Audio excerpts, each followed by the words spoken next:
નવાપુરના વિસરવાડી highway પર Swift car પલટી મારી 4 ટાયર ફાટતા અકસ્માતમાં 2 ઘાયલ। કારમાંથી દારૂનો જથ્થો મળી આવ્યો। ચાલકે કાબુ ગુમાવતા 3 થી 4 વાર પલટી મારતા ઘટના કેમેરામાં કેદ।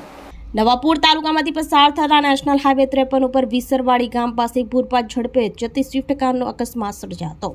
ભારતીય પેટ્રોલ પંપ અને ઇન્ડિયન ઓઇલ પેટ્રોલ પંપ વચ્ચેના રોડ ઉપર Swift car number JJ26 AB 4424 પૂર ઝડપે જઈ રહી હતી ત્યારે ચાલકે સ્ટીયરિંગ ઉપરથી કાબુ ગુમાવ્યો હતો। કારે રસ્તા પર અંદાજે 3 થી 4 પલટીઓ ખાધી હતી, જેના લાઈવ દ્રશ્યો સીસી કેમેરામાં કેદ થયા હતા। અકસ્માતમાં કારના 4 ટાયર ફાટી ગયા હતા અને વાહનનો કચ્ચરઘાણ નીકળી ગયો હતો। આ ઘટનામાં સોનગઢના રહેવાસી રોહિત રાજુ વાઘ અને આકાશ આધારભાઈ પાટીલ નામના 2 યુવકો ગંભીર રીતે ઘાયલ થયા છે। હાલ બંનેની હાલત અત્યંત નાજુક હોવાનું જાણવા મળી રહ્યું છે। અકસ્માત બાદ હાઈવે પરના રાહદારીઓ તાત્કાલિક ઘટના સ્થળે દોડી આવ્યા અને ઘાયલોને બહાર કાઢવાનો પ્રયાસ કર્યો હતો। આ દરમિયાન કારની તપાસ કરતા તેમાંથી દારૂના બોક્સ મોટી માત્રામાં મળી આવ્યા હતા। ત્યાં વાહન દ્વારા દારૂની હેરાફેરી કરવામાં આવતી હોવાની પ્રાથમિક શંકા વ્યક્ત કરવામાં આવી રહી છે।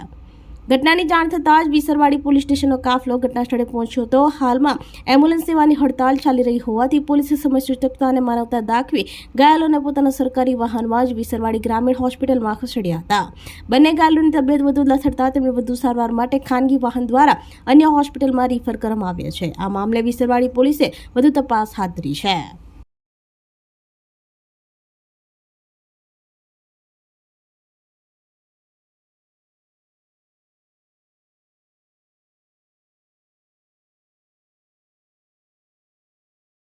આપણી સંકલ્પ ન્યૂઝ ચેનલને સબસ્ક્રાઇબ અને લાઇક કરો, બેલ આઇકન દબાવો જેથી આવનાર ન્યૂઝ અપડેટ્સની નોટિફિકેશન આપના મોબાઈલ પર સૌથી પહેલા પહોંચે। Like, subscribe and share the video.